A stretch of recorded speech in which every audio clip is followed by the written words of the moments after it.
also known as the City of Festivals. And today, I'm at the International Tamale Festival.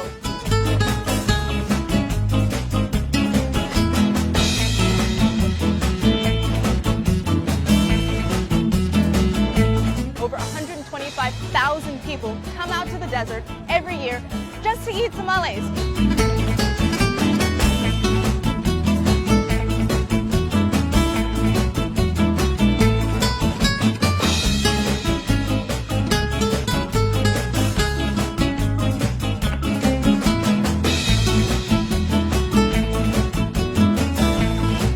I've never had one with strawberries or cream cheese. I've never called food cool before, but that's pretty cool.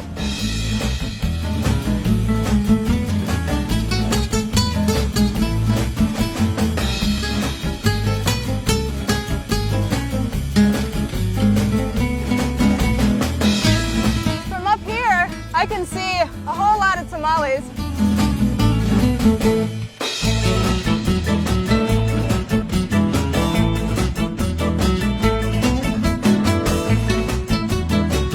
Such a great time at this festival, and I'm telling you, you gotta check it out for yourself. Bye!